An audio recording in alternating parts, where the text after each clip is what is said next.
नमस्कार मु सितु वेलकम करुच्ची मोर आ गोटे नुआ वीडियो को आशा करुच्ची आपण मैंने भलर थे मु भी बहुत भलरे आसी मु आज आसी जाइए आपण मानक पई आ गोटे नुआ वीडियो नहीं केमिति सरल उपाय गोटे जैविक तरल खत आपण बनइबे सेटा मु आज आपण को देखैबी। देखंतु किछि कदली चोपा मु नेइछि आपण कदली खाइकी चोपा निश्चिंत फिंगी देउथिबे किंतु आजिर ए भिडियोटी देखिला परे आपण केबे भी कदली चोपा को फिंगिबे नाही।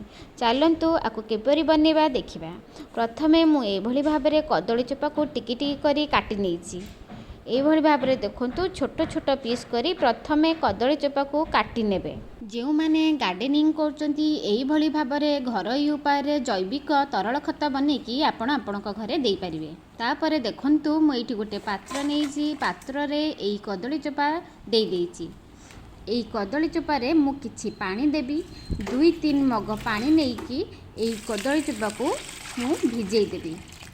भिजेई देई आकु आपण गोटे ठंडा जगार 2-3 दिन पर्यंत घोड़े की रखिदेवे। आपण प्रथम करी जदि मो चैनल को आज आछंती मो चैनल टी को निश्चिंत सब्सक्राइब करदेवे और लाइक शेयर कमेंट मध्य करिवे।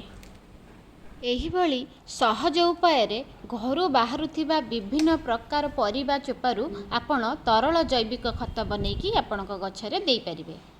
देखंतु 3 दिन परे ए पानी रो कलर चेंज होई एई परिका देखा जाउची। एई पानी रे चोपार सबुतिक गुण आसी जाइछि। एई पानी रे एबे आपण पोटास आयरन कैल्शियम फॉस्फोरस सबु पाई परिबे। एबे मु ए चोपाटी को से पानी रू छाणी अलगा कर देइछि। आपण ए चोपाटी को भी फिंगिबेनी आकु भी खरारे सुखेई आपणक गछरे यूज करि परिबे। ए पानी टुकु एबे अप्लाई करिबा पई रेडी हो जाइछि। आकु आमे एबे अप्लाई करिबा आम गछरे। चलंतु देखिबा एबे मु एई पानी टुकु किपरि भाबरे यूज करूछि मो गछ मानकरे। देखंतु ए पानी को मु गोटे मग पानी नेबी से 5 गुणा पानी मिसई मु मो गछ मानकरे देबी। गोटे बकेट पानी नहीं जाइछि मु एथरु गोटे मग से बाल्टी रे देबी। आकु मु भल भाबरे गोळेई देबी।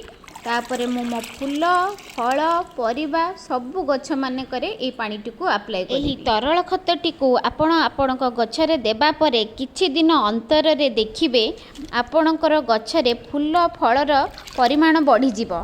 मु मो गार्डन रे कोनसी प्रकार केमिकल फर्टिलाइजर यूज करेनी।